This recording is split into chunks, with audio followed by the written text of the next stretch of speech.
Alors que je mourais après un accident glacial, ils m'ont regardé dans les yeux et ont dit, ce n'est pas notre fille. Laissez-la partir, ils sont sortis sans une larme. Une semaine après, ils sont revenus pour l'héritage, mais une lettre les attendait. Et leurs visages ont blêmi. Bonsoir. J'imagine que, comme moi, vous êtes confortablement installés. Moi, il y a un an, à cette même heure, j'étais allongé sur un lit d'hôpital, incapable de bouger, écoutant ma propre famille prononcer ma condamnation à mort.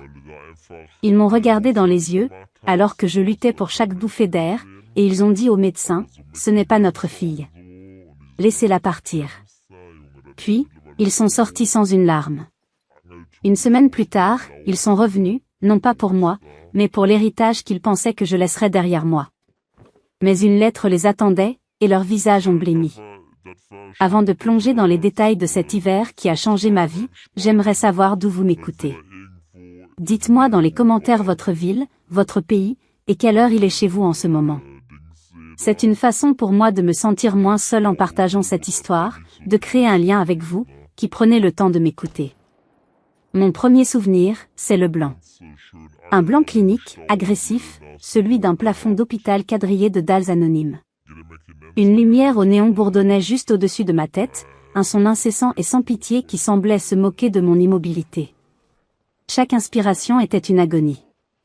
Ma poitrine brûlait, une douleur si intense que j'avais l'impression d'avoir avalé des tessons de bouteille. J'ai essayé de bouger, ne serait-ce qu'un doigt. Rien. J'ai essayé de parler, de former un son, n'importe quoi pour signaler que j'étais là, consciente. Mais un tube en plastique descendait dans ma gorge, me bâillonnant, me clouant au silence. Mon corps était devenu une prison, et mon esprit en était le seul captif. Seuls mes yeux pouvaient bouger, balayant la pièce dans une panique silencieuse, une brume de confusion et de douleur. Mes membres étaient lourds, inertes, comme s'ils étaient coulés dans du béton. À côté de moi, des machines émettaient des bips réguliers, un rythme mécanique et froid qui ne correspondait pas au battement chaotique de mon cœur. Les souvenirs de l'accident revenaient par vagues violentes. Le blizzard. La neige qui tombait si drue qu'elle formait un mur blanc devant la voiture. Cette route de montagne sinueuse dans les Alpes, que j'avais empruntée tant de fois. Et puis, cette plaque de verglas, invisible et mortelle, juste sous un petit pont. Je me souviens de cette seconde où le monde a basculé, où la voiture a dérapé, incontrôlable. Mes phares n'éclairaient plus que la neige tourbillonnante. Et puis, le silence. Un silence absolu, assourdissant, juste avant le craquement horrible du métal et des os.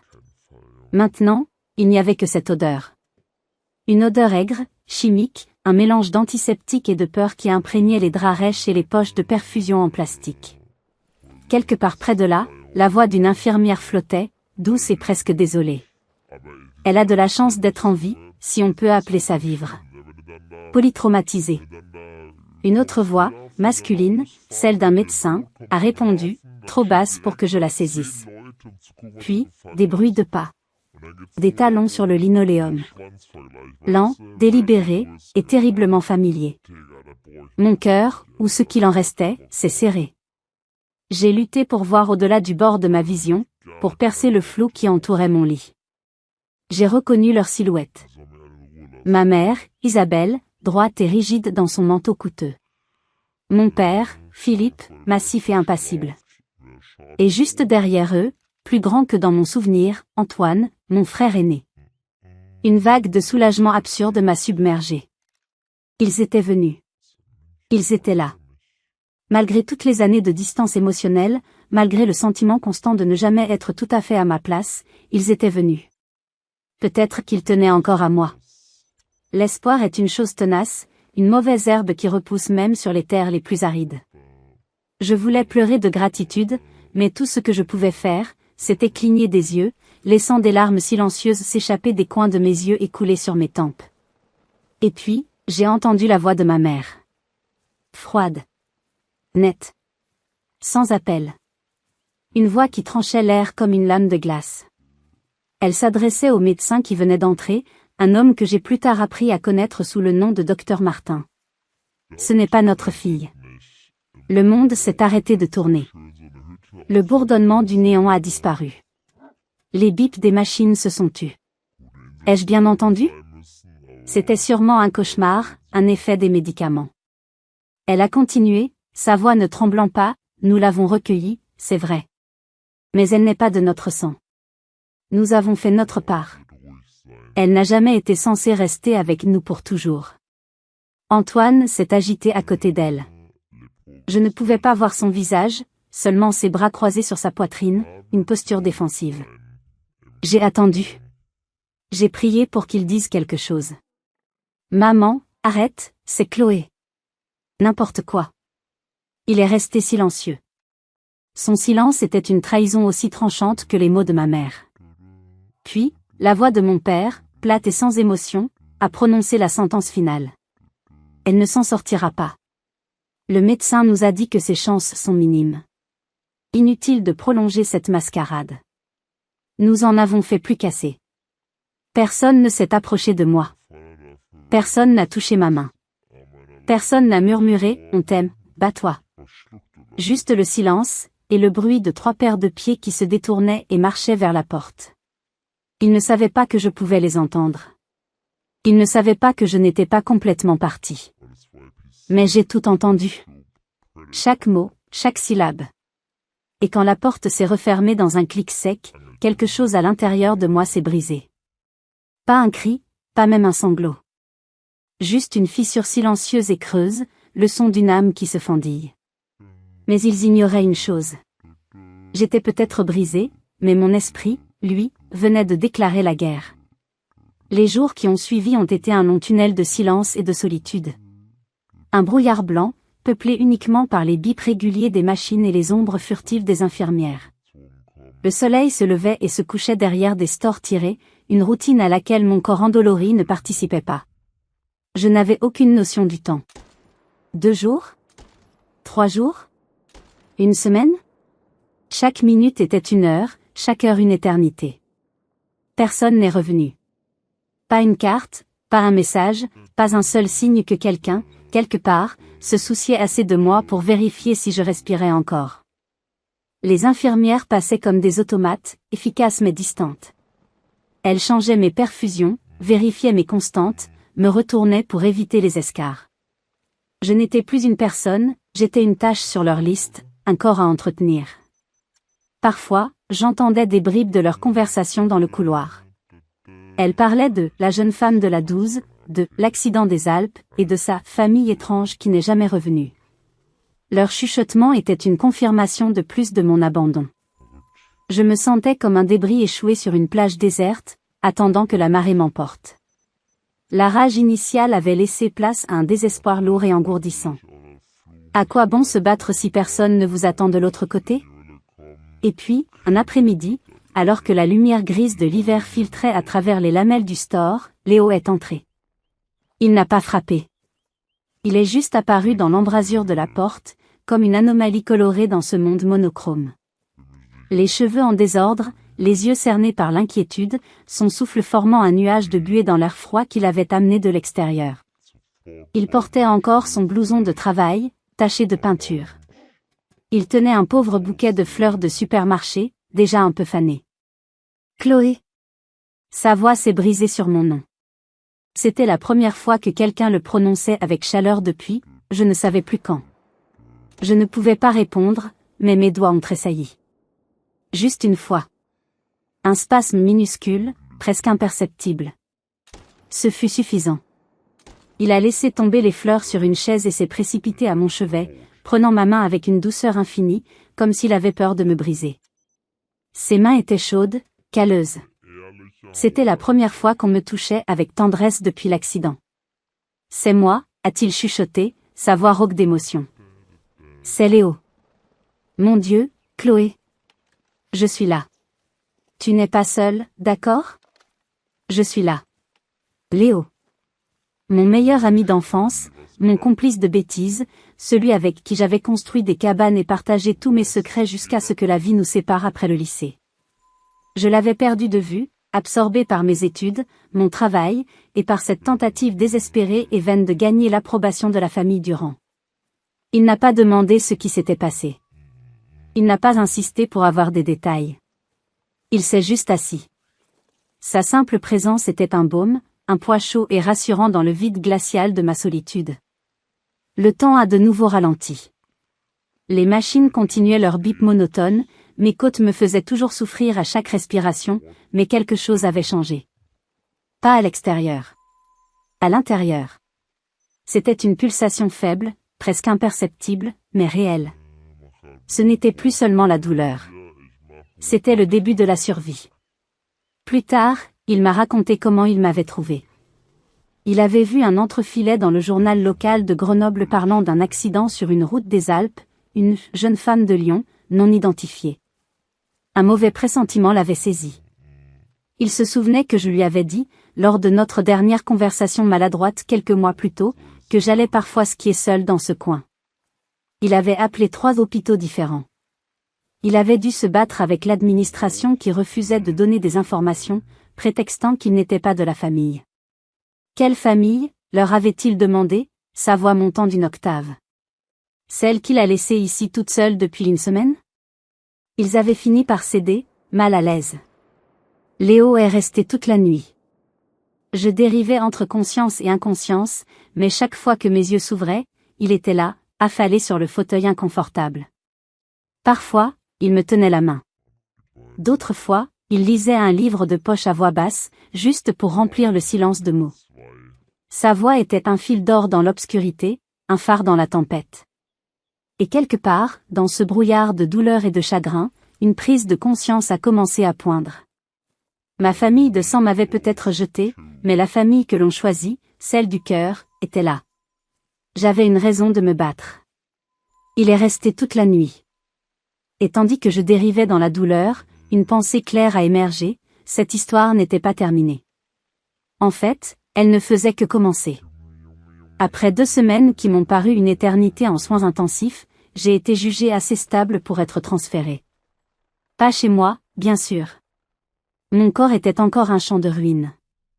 On m'a envoyé dans un centre de rééducation à Lyon, plus proche de mon petit appartement. C'était un progrès. Je pouvais respirer sans l'aide d'une machine, même si chaque inspiration était encore une petite bataille. Ma voix revenait, un murmure rauque et fragile. Chaque jour était un combat, réapprendre à m'asseoir, à tenir une fourchette, à faire quelques pas chancelants en m'agrippant à des barres parallèles. Léo était mon roc. Il venait me voir tous les jours après son travail sur les chantiers, m'apportant des magazines, des compotes, et surtout, sa présence indéfectible. Il me parlait de son travail, de ses collègues, de la météo, de tout et de rien, juste pour me reconnecter au monde des vivants. Il ne m'a jamais posé de questions sur les Durand. Il semblait comprendre que je n'étais pas prête. Il attendait. Un après-midi, alors qu'il m'aidait à faire mes exercices, une idée a germé dans mon esprit. Une idée vague, une intuition. J'avais besoin de quelque chose qui m'appartenait, quelque chose qui datait d'avant le mensonge. Léo, ai-je murmuré, ma voix encore faible. J'ai besoin que tu fasses quelque chose pour moi. C'est important.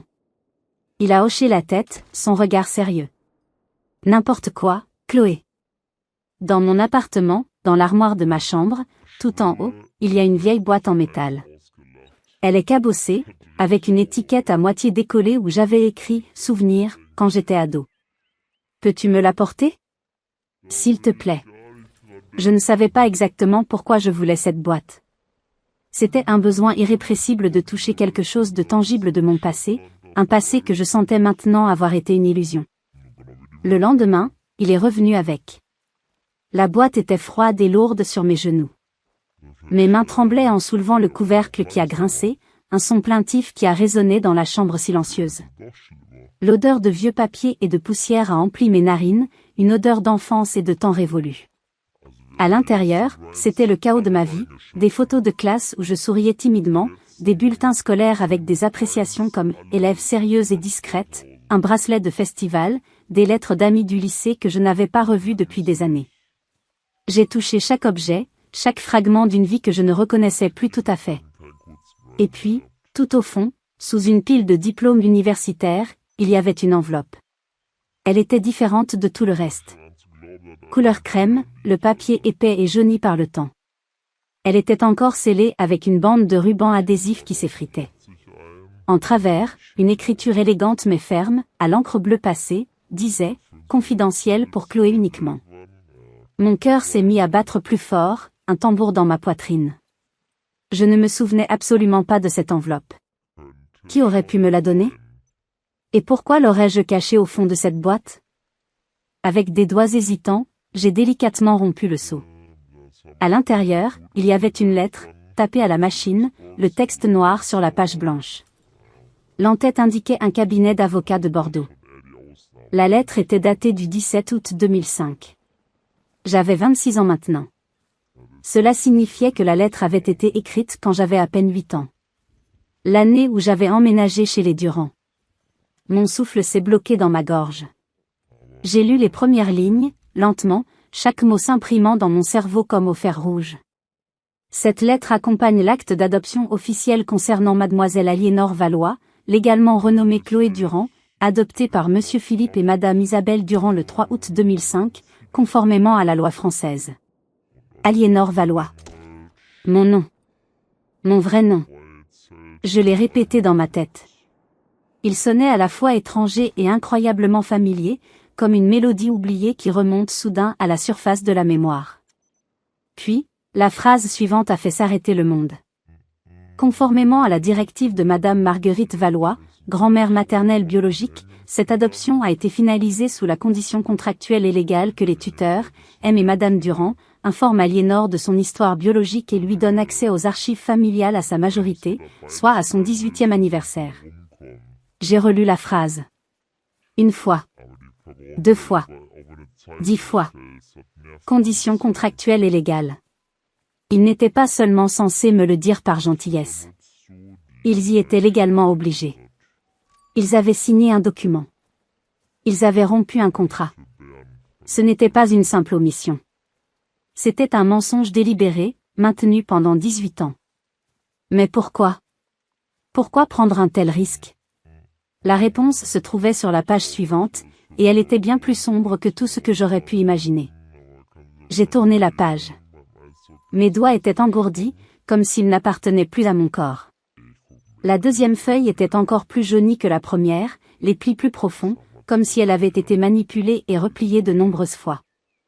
Agrafée avec un trombone rouillé qui avait laissé une marque brune sur le papier, il y avait des images scannées. Des lettres. 5 lettres, pour être précis. Sur chacune d'elles, un tampon rouge s'embarrait l'adresse, brutal et définitif, n'habite pas à l'adresse indiquée. Retour à l'envoyeur. Tout était adressé à mademoiselle Aliénor Valois, aux bons soins de la famille Durand, Versailles. L'expéditeur était le même sur toutes, monsieur Valois, Bordeaux. Marguerite Valois. Ma grand-mère. Les dates s'étalaient de 2010 à 2014, de mes 13 à mes 17 ans. Elle m'avait écrit. Elle avait essayé de garder le contact, de maintenir ce fil fragile qui nous reliait. Pendant des années. Et les Durand avaient tout intercepté, tout renvoyé, sans un mot, sans un remords. Ils ne me les avaient jamais donnés. J'ai suivi l'adresse de l'expéditeur avec mon doigt, comme si je pouvais sentir sa présence, son espoir déçu, à travers le papier jauni. Elle m'a écrit, ai-je murmuré, la voix brisée. Les larmes que je retenais depuis des semaines ont commencé à couler, chaudes et amères. Léo, qui était resté silencieux jusque-là, a posé une main réconfortante sur mon épaule. Chloé, ils n'ont pas seulement menti. Ils se sont assurés que personne d'autre ne puisse te dire la vérité. Cette phrase a résonné en moi comme un gong funèbre. Ce n'était pas de la négligence. C'était une stratégie. Une stratégie d'isolement total. Tous les souvenirs étranges, toutes les conversations évasives ont commencé à s'emboîter comme les pièces d'un puzzle macabre. Quand j'avais 17 ans, j'avais demandé à Isabelle pourquoi nous n'avions aucune photo de moi bébé. Elle avait répondu, l'air agacé, on les a perdus dans un déménagement. Tout a été inondé. Je l'avais cru. Quand j'avais 22 ans, j'avais mentionné que je voulais passer un week-end à Bordeaux pour visiter la région. Philippe avait presque paniqué. C'est une ville ennuyeuse, pleine de vieux. Pourquoi perdre ton temps là-bas? Va plutôt à Nice. Je pensais qu'ils étaient surprotecteurs, un peu snobs. Maintenant, je comprenais qu'ils protégeaient leurs secrets. Ils avaient peur que je tombe sur une trace de mon passé, sur quelqu'un qui me reconnaîtrait.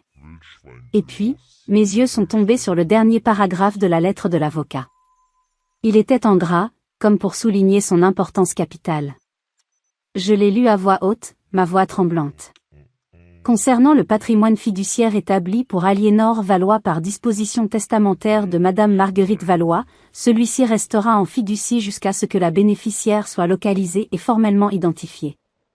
Tout accès est gelé jusqu'à confirmation de l'identité sous le nom de naissance. Patrimoine fiduciaire. Un héritage. Ma grand-mère m'avait laissé quelque chose. De l'argent, des biens, quelque chose d'assez important pour nécessiter un avocat et un fonds fiduciaire. Et la seule clé pour y accéder était mon vrai nom. Aliénor Valois. Le nom qu'ils avaient méthodiquement effacé de ma vie. Le froid qui m'a envahi n'avait rien à voir avec le chauffage du centre de rééducation. C'était le froid glacial de la compréhension. Voilà pourquoi. Voilà la raison de 18 ans de mensonges. La raison de leur abandon à l'hôpital. Si je mourais en tant que Chloé Durand, Aliénor Valois ne serait jamais retrouvée. Et après un certain nombre d'années, l'héritage serait probablement revenu aux plus proches parents, ceux qui avaient essayé de me retrouver. C'était un plan diabolique, cupide et incroyablement cruel. J'ai attrapé mon ordinateur portable, que Léo m'avait apporté. Mon esprit était maintenant d'une clarté redoutable. J'ai tapé son nom, Marguerite Valois, Bordeaux. Le deuxième lien était un avis de décès du journal Sud-Ouest. Décédée le 8 mars 2018. Ancienne infirmière, veuve de Samuel Valois. Elle laisse dans le deuil une petite fille, Aliénor Valois. Il m'avait aussi caché sa mort. Elle était morte en pensant que je l'avais oubliée, que je ne m'étais jamais soucié de ses lettres. La douleur était si vive qu'elle a éclipsé la douleur physique. C'était une trahison à un niveau que je n'aurais jamais cru possible. Et vous, à ma place, qu'auriez-vous fait? Quelle aurait été votre première réaction en découvrant que toute votre vie était basée sur une escroquerie financière et émotionnelle? Dites-le moi dans les commentaires, car à ce moment-là, la tristesse a laissé place à une rage froide et pure. Il ne m'avait pas adopté pour me sauver. Il m'avait adopté pour m'effacer. J'ai pris mon téléphone, mes doigts ne tremblant plus de faiblesse, mais de fureur. Il était temps qu'Aliénor Valois revienne d'entre les morts. Le lendemain matin, j'ai utilisé la quasi-totalité de mes économies pour une seule chose, prendre rendez-vous avec le meilleur avocat spécialisé en droit de la succession de Lyon. Son nom était Maître Dubois. Une femme d'une 60aine d'années, petite, élégante, avec des yeux perçants derrière des lunettes cerclées d'écailles et une réputation de pitbull juridique. Son cabinet, situé près de la place Bellecour, sentait le bois ciré, le cuir et le vieux papier, un endroit où les secrets de famille venaient mourir ou être exposés au grand jour. Je me suis assise en face d'elle, Léo à mes côtés pour me soutenir moralement. J'ai posé la boîte en métal sur le bureau en acajou poli et j'ai sorti la lettre de l'avocat bordelais et les scans des lettres retournées. D'une voix que je forçais à rester calme et factuelle, j'ai tout raconté. L'accident, les mots d'Isabelle à l'hôpital, la découverte de mon vrai nom, les lettres de ma grand-mère, la clause sur l'héritage. Maître Dubois a écouté sans m'interrompre, ses doigts fins rapotant doucement sur un dossier vierge, son visage impénétrable. Quand j'ai eu fini, elle a pris les documents et les a examinés avec une attention méticuleuse, lisant chaque ligne, chaque mot. Après un long silence qui a semblé durer 1 heure, elle a relevé la tête. Mademoiselle Valois, a-t-elle commencé, et entendre mon vrai nom prononcé avec une telle autorité m'a donné un frisson de validation. Ce que vous avez ici n'est pas seulement la preuve d'un manquement moral odieux. C'est un dossier de fraude criminelle, de dissimulation de documents, de faux et usage de faux, et potentiellement d'abus de faiblesse. C'est du lourd. Du très lourd. Elle a ouvert un ordinateur portable et a tapé furieusement sur le clavier. L'avocat de Bordeaux qui a rédigé cette lettre, Maître Flaubert, est un vieil ami et un confrère respecté. Il est à la retraite maintenant, mais je vais contacter son successeur. Laissez-moi passer un appel. Elle a parlé au téléphone pendant 10 minutes, dans un jargon juridique que je pouvais à peine suivre.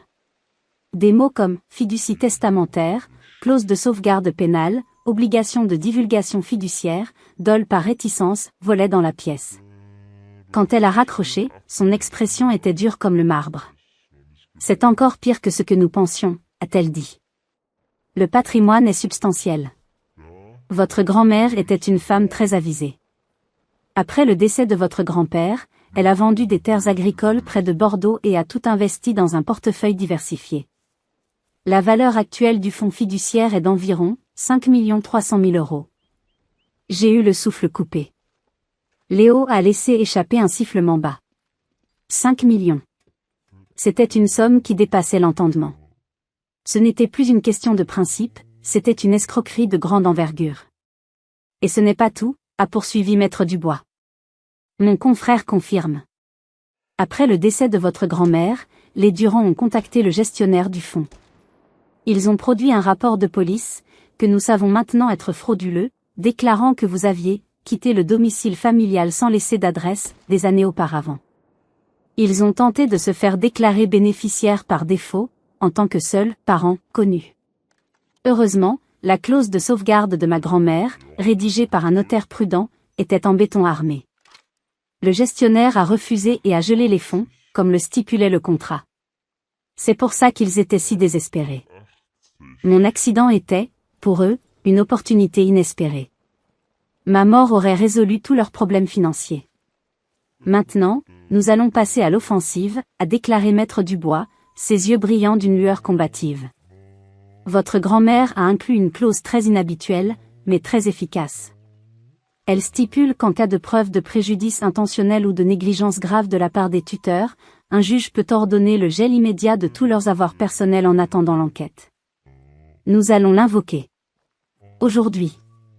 Elle a attrapé son téléphone et a commencé à dicter des instructions à son assistante. Requête d'urgence au juge des référés, ordonnance de saisie conservatoire sur les comptes bancaires et les biens immobiliers, plainte pour fraude aggravée. La machine judiciaire était en marche. Pour la première fois depuis des semaines, je n'étais plus une victime passive. J'étais une force avec laquelle il fallait compter. En quittant le bureau, Maître Dubois m'a serré la main, une poignée ferme et rassurante. Ils le sauront bien assez tôt, a-t-elle dit avec un sourire glacial. Elle m'a tendu une enveloppe officielle. L'huissier leur signifiera l'ordonnance demain matin à la première heure. Voici une copie de la plainte que nous déposons au pénal. Voulez-vous leur livrer vous-même? Parfois, un geste symbolique a son importance. J'ai pris l'enveloppe. Son poids dans ma main était celui de la justice qui se met en marche. Le lendemain, je n'ai pas renvoyé l'enveloppe. Je n'ai pas eu besoin de le faire. La nouvelle est arrivée jusqu'à eux bien plus vite, et avec la brutalité d'un coup de poing.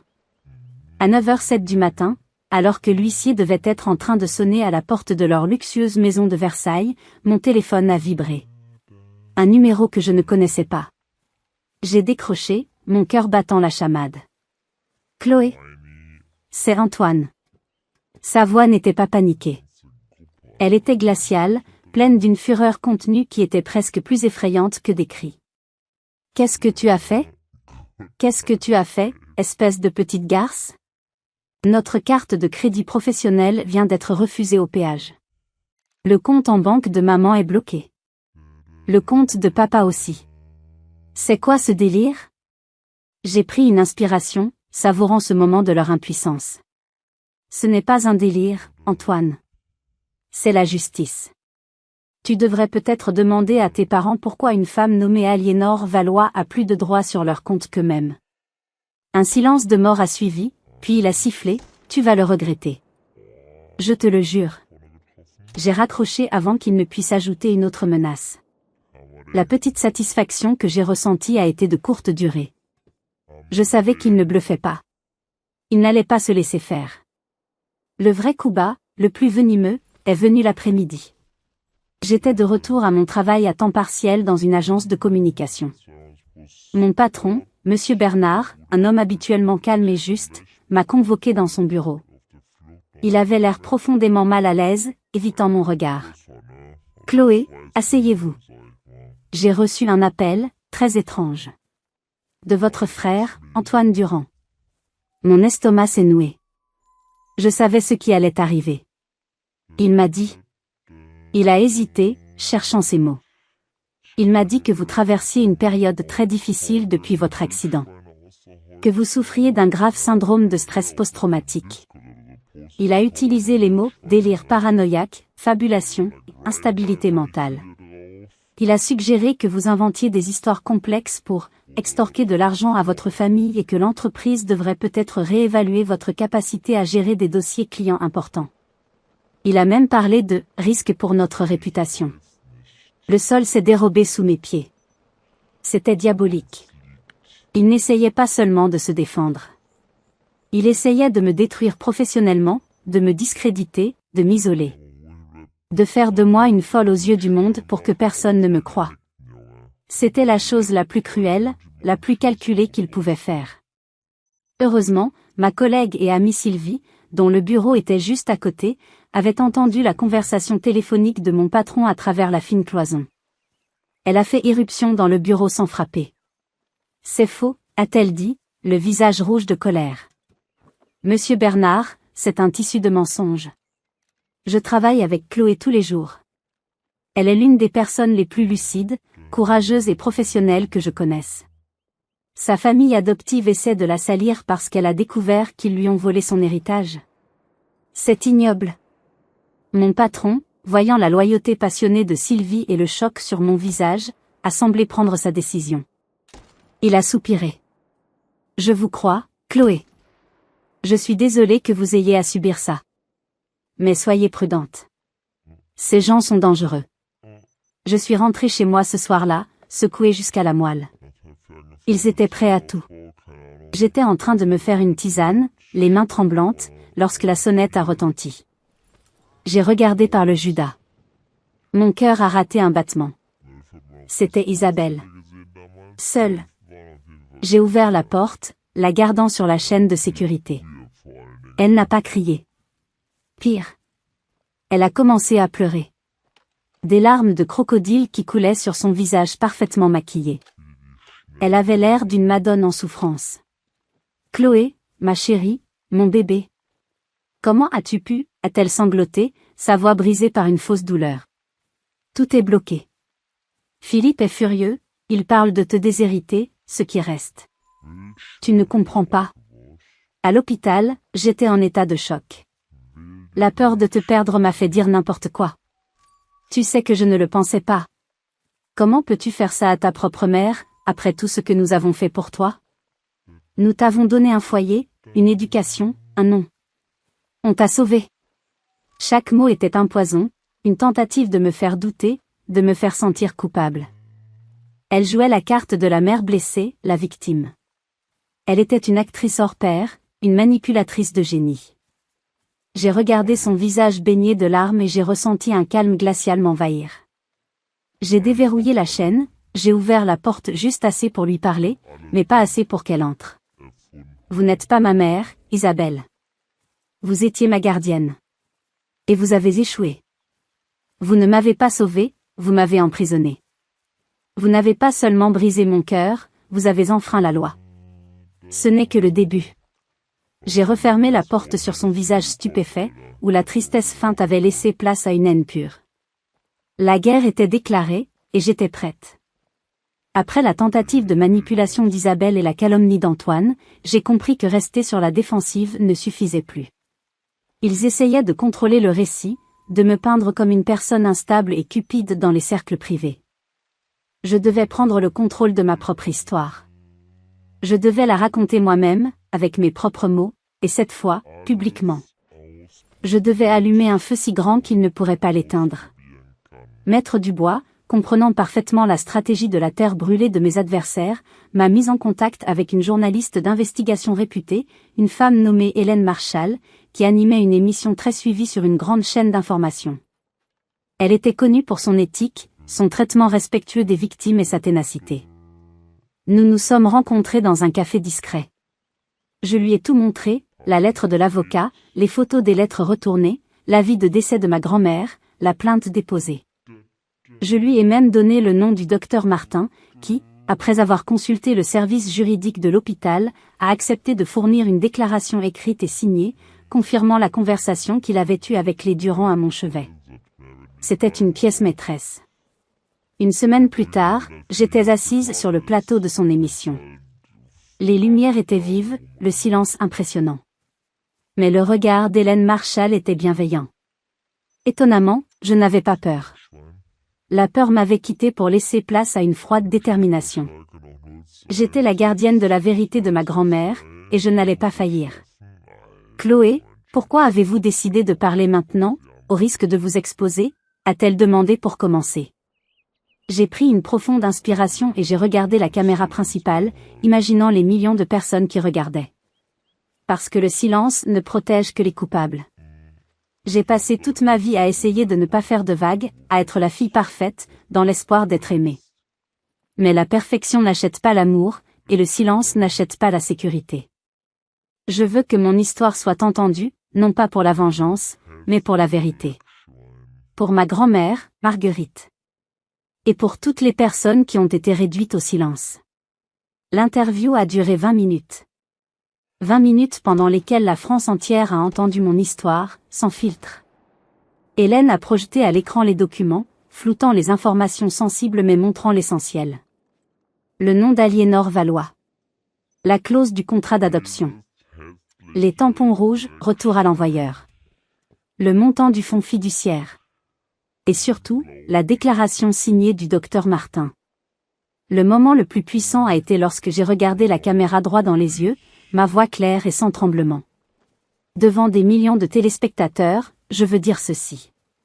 Quand j'étais seule, terrifiée et incapable de parler dans ce lit d'hôpital, ma mère adoptive, Isabelle Durand, a regardé le médecin et a dit « Ce n'est pas notre fille.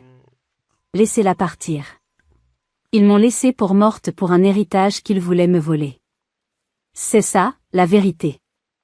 Il n'y a pas de malentendu, pas de choc.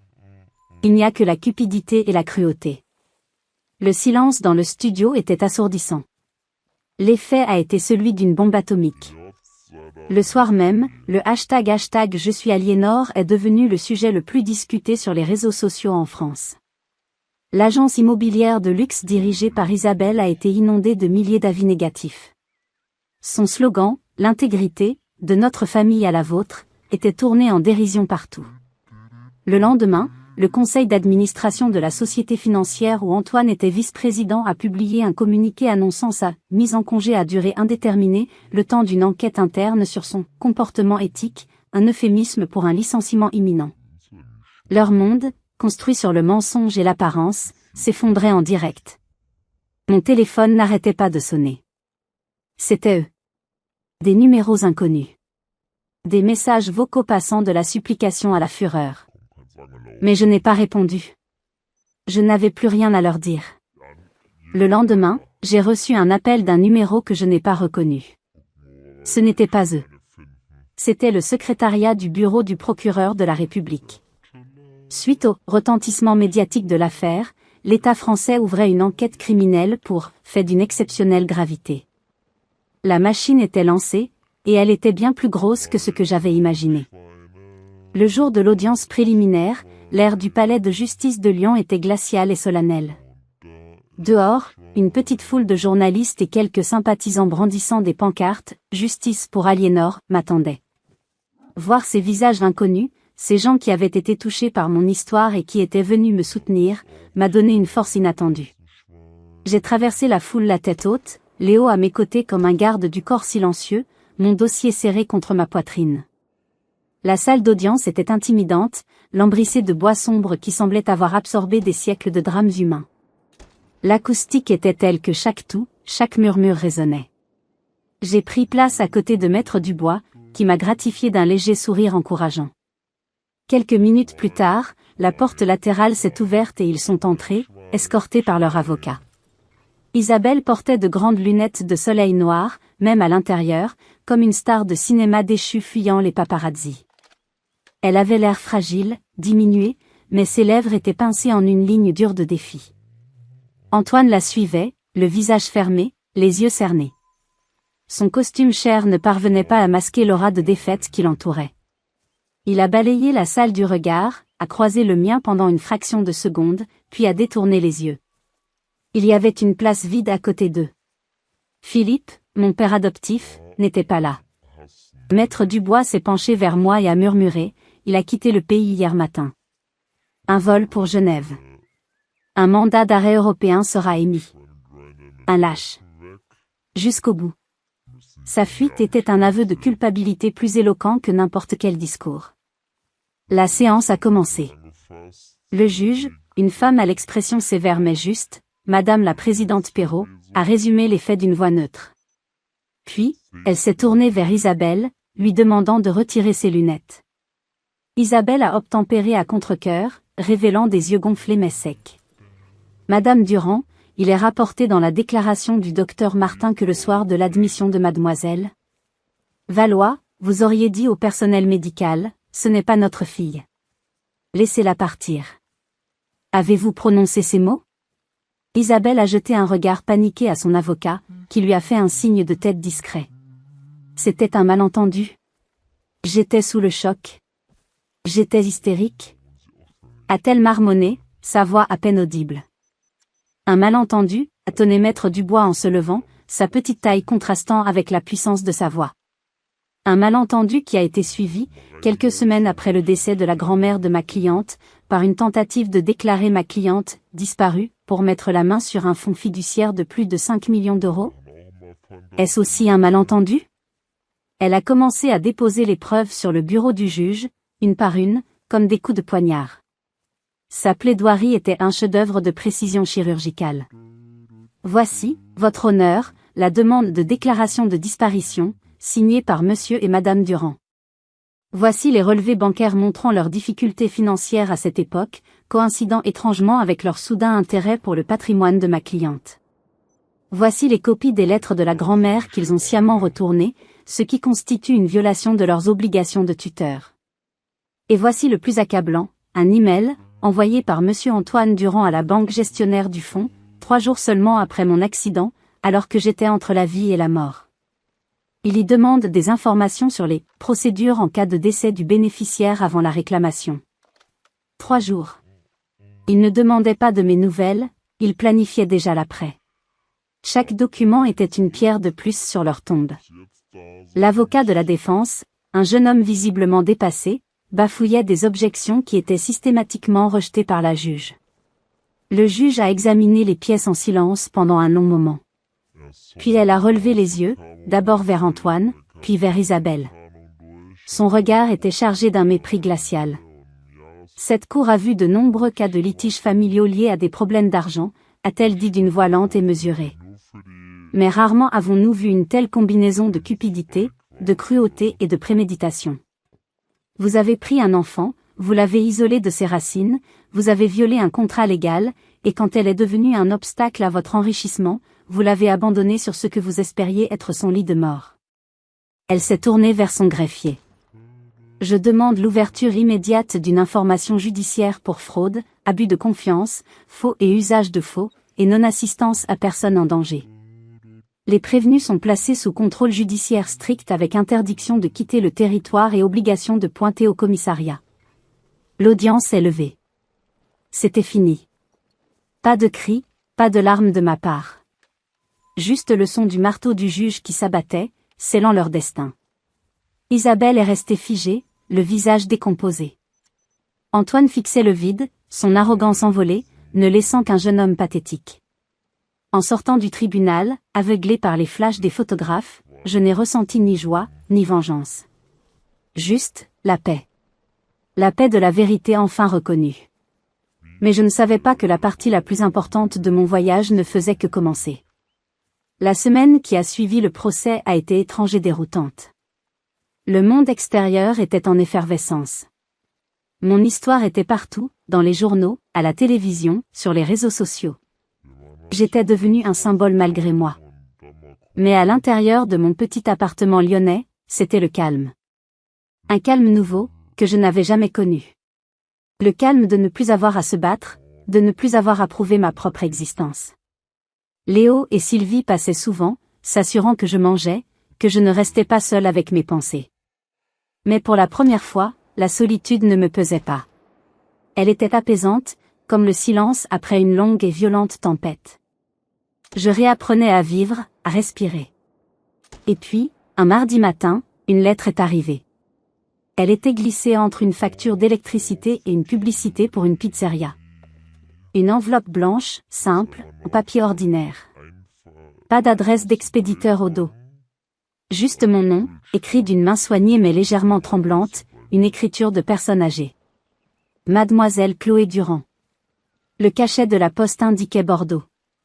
Mon cœur s'est mis à battre plus vite, un rythme sourd et puissant dans ma poitrine. Bordeaux. La ville de ma grand-mère. La ville de mes origines. J'ai posé l'enveloppe sur la table de la cuisine. Je l'ai regardée pendant un long moment, presque effrayé de l'ouvrir. Mon esprit s'emballait. Était-ce une autre menace? Un parent éloigné des Durand? Ou autre chose? Et si c'était une déception de plus? Après tant de révélations, avais-je encore la force d'affronter une nouvelle vérité? J'ai fini par prendre un coupe-papier, mes mains moites. À l'intérieur, une seule page de papier à lettres bleu pâle, pliée en 4, et une vieille photo, aux couleurs passées. La photo montrait un bébé de quelques mois, emmitouflé dans une couverture tricotée, dormant paisiblement dans les bras d'une femme au sourire doux et aux yeux fatigués mais pleins d'un amour infini. Je n'avais pas besoin de lire la lettre pour savoir que c'était elle. Marguerite. Ma grand-mère. Ses yeux sur la photo étaient les mêmes que ceux que j'imaginais en lisant son nom. Et le bébé, c'était moi. Une vague d'émotions pure et violente m'a submergée. Mes yeux se sont embués en lisant les premiers mots de la lettre. Chère Aliénor, si cette lettre vous parvient, vous devez savoir que c'est votre vrai nom, celui que votre mère vous a donné, mon nom est Hélène. Marguerite était ma sœur aînée. Votre grand-mère. J'ai vu votre interview à la télévision. J'ai pleuré pendant 1 heure. Quand je vous ai vue, si digne, si forte, si ressemblante à votre mère, j'ai su. La voilà, ai-je dit à voix haute dans mon salon vide. La fille de Cécile. Cécile. Ma mère. Un prénom.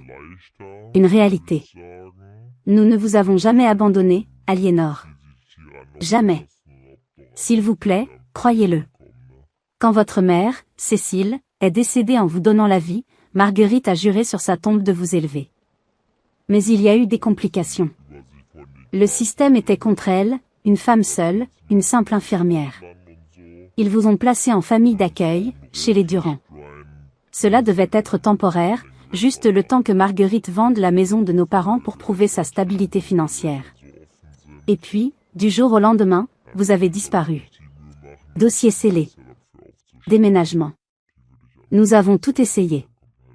Nous avons écrit, nous avons appelé des avocats. Les Durand ont construit un mur de silence autour de vous, un mur infranchissable. Marguerite est morte de chagrin, il y a quelques années, persuadée que vous ne sauriez jamais à quel point vous avez été aimé, à quel point vous avez été désiré.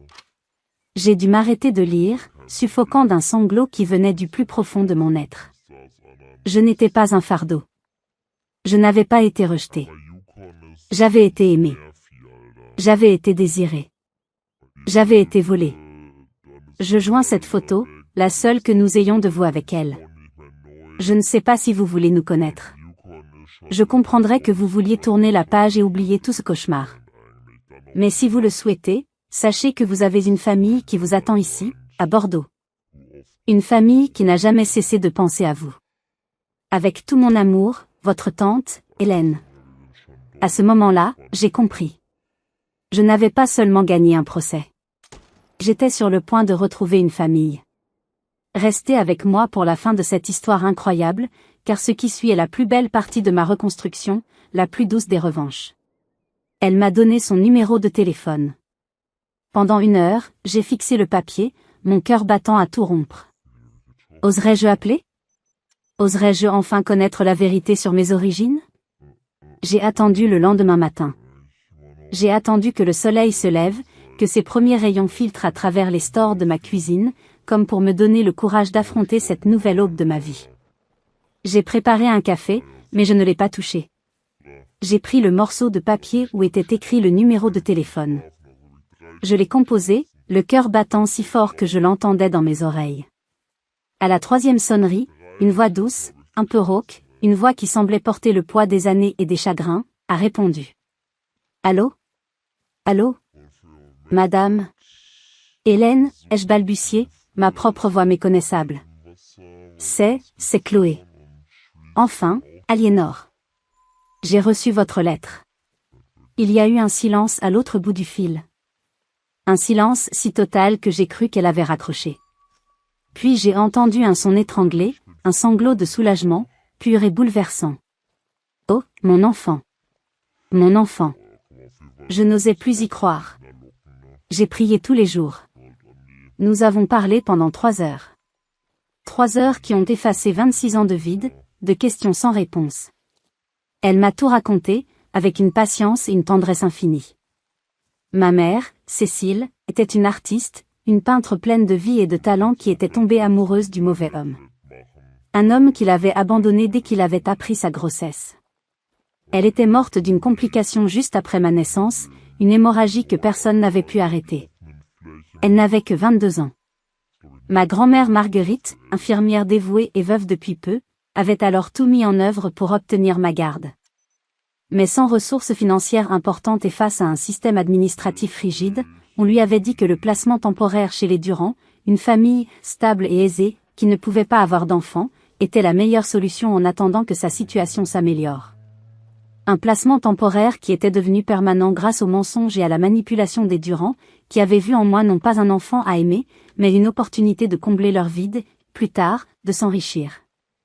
Hélène m'a raconté des anecdotes sur ma mère, son rire qui emplissait une pièce, sa passion pour les couleurs vives, la façon dont elle fredonnait toujours en peignant. Elle m'a décrit ma grand-mère, une femme têtue, forte, qui se battait comme une lionne pour ceux qu'elle aimait, mais qui avait été brisée par la perte de sa fille unique puis par la disparition de sa petite-fille. Pour la première fois de ma vie, je n'étais pas une page blanche. J'avais une histoire. J'avais des racines. J'appartenais à une lignée de femmes fortes et aimantes. 2 jours plus tard, j'ai pris le premier train pour Bordeaux. Hélène m'attendait sur le quai de la gare Saint-Jean. Elle ressemblait aux photos, plus âgée, les cheveux argentés coupés courts, mais avec le même regard bienveillant et pétillant que ma grand-mère. Quand elle m'a vue, elle n'a pas dit un mot. Elle a juste ouvert les bras. Je m'y suis réfugiée. Ce n'était pas l'étreinte polie et distante d'Isabelle. C'était un véritable câlin, un câlin qui sentait bon le parfum de rose et la tendresse, un câlin qui disait « Tu es enfin à la maison ». Nous sommes allés chez elle, une petite maison charmante avec un jardin rempli de roses et de chats endormis au soleil. Elle avait préparé un repas simple. Sur la cheminée, il y avait des photos. Ma mère, adolescente, riant aux éclats avec Hélène. Ma grand-mère, en uniforme d'infirmière, l'air fier. Mes grands-parents, le jour de leur mariage. J'étais entourée de visages familiers que je n'avais jamais vus. C'était un sentiment étrange et merveilleux. Avant que je ne reparte, Hélène m'a tendu une petite boîte en velours usé. À l'intérieur, il y avait un simple bracelet en argent, avec une petite plaque gravée au nom de Cécile. C'était à ta mère, a-t-elle dit, les larmes aux yeux. Et ça, c'est à toi. Marguerite l'avait gardé comme une relique. Elle a sorti un minuscule bracelet de naissance en plastique, jauni et durci par le temps. Les perles roses et blanches épelant le nom étaient encore lisibles, Aliénor. C'était mon bracelet de naissance. Celui que ma mère m'avait mis au poignet, dans ses derniers instants. En tenant ce petit morceau de plastique usé, j'ai senti toutes les pièces de mon puzzle intérieur se mettre en place. Le vide en moi s'est rempli d'un amour que je n'avais jamais connu. J'étais enfin, complète. Mais il restait une dernière chose à faire. Mon retour à Lyon a été différent. La ville était la même, mon appartement était le même, mais je n'étais plus la même. Je marchais différemment, je respirais différemment. Le poids de l'incertitude et du rejet qui m'avait courbé toute ma vie avait disparu. J'avais une famille. J'avais une histoire. J'avais un nom. Le procès pénal contre les Durand a suivi son cours. Antoine et Isabelle ont été reconnus coupables de fraude, d'escroquerie, de faux et usage de faux et d'abus de confiance. Ils ont été condamnés à de la prison avec sursis et à me verser des dommages et intérêts considérables, en plus de la restitution intégrale de l'héritage. Leurs biens ont été vendus pour couvrir les sommes dues. Philippe, arrêté en Suisse, a été extradé et a fait face à des accusations supplémentaires, notamment celle de non-assistance à personne en danger. Leur monde d'apparence et de privilèges s'est effondré. Mais honnêtement, cela m'importait peu. Leur punition était leur problème. Ma victoire n'était pas dans leur défaite. Ma victoire était dans ma propre reconstruction. La première chose que j'ai faite a été de me rendre à la mairie avec les documents du tribunal. J'ai officiellement fait la demande de reprendre mon nom de naissance. Ce n'était pas seulement un changement administratif. C'était un acte de réclamation, un acte de renaissance. Quelques semaines plus tard, j'ai reçu ma nouvelle carte d'identité. La photo était la même, mais le nom en dessous était différent. Chloé Aliénor Valois. J'avais décidé de garder « Chloé », ce prénom sous lequel j'avais souffert mais aussi survécu, et de lui adjoindre celui que ma mère m'avait donné. C'était moi. Entière. Avec l'héritage de ma grand-mère, j'aurais pu ne plus jamais travailler, vivre une vie de luxe. Mais cet argent avait une histoire de lutte et d'amour. Il était imprégné du sacrifice de ma grand-mère. Je ne pouvais pas simplement le dépenser. En hommage à Marguerite, cette infirmière qui s'était battue pour les autres toute sa vie, j'ai créé une fondation, la Fondation Valois. Sa mission, offrir une aide juridique gratuite et un soutien psychologique aux enfants et aux jeunes adultes victimes de maltraitance ou de négligence au sein du système de l'aide sociale à l'enfance. L'argent de ma grand-mère servirait à protéger d'autres enfants comme moi, à être la voix de ceux que l'on essaie de réduire au silence. Quelques mois plus tard, par un matin ensoleillé d'automne, je suis retournée à Bordeaux. Hélène m'a emmenée dans un petit cimetière paisible, entouré de vignes dorées. Il y avait 2 tombes, côte à côte, sous un grand cyprès. Cécile Valois. Et Marguerite Valois. Ma mère et ma grand-mère, réunies. Je me suis agenouillée et j'ai posé un bouquet de lys blanc sur la pierre froide de la tombe de Marguerite. Je n'ai pas pleuré. J'ai simplement posé ma main sur le granit et j'ai murmuré, pour qu'elle seule puisse entendre, par-delà le temps et l'espace. Je l'ai reçue, ta lettre, grand-mère. J'ai tout reçu. Ton amour, ta force, ton héritage. Et j'ai survécu. Je suis là. Je suis libre. Merci. Repose en paix. En me relevant, un léger vent a fait bruisser les feuilles des cyprès. J'ai souri. Je n'étais plus la victime d'une histoire tragique écrite par d'autres. J'étais devenu l'auteur de ma propre vie. Mon histoire est la preuve que même dans la nuit la plus sombre, la vérité peut trouver son chemin et que la résilience de l'esprit humain est une force incroyable. N'abandonnez jamais la recherche de qui vous êtes. Ne laissez personne vous réduire au silence ou vous dicter votre valeur. Si mon histoire résonne en vous, si elle vous a touché, merci de vous abonner à la chaîne et de la partager. Votre soutien m'est précieux et aide à faire connaître ces récits. Et s'il vous plaît, si vous avez vécu une expérience similaire, si vous avez dû vous battre pour votre identité ou affronter une trahison familiale, racontez-la dans les commentaires. Votre voix compte. Ensemble, en partageant nos histoires, nous sommes plus forts. Nous nous rappelons les uns aux autres que nous ne sommes pas seuls. Merci de m'avoir écouté.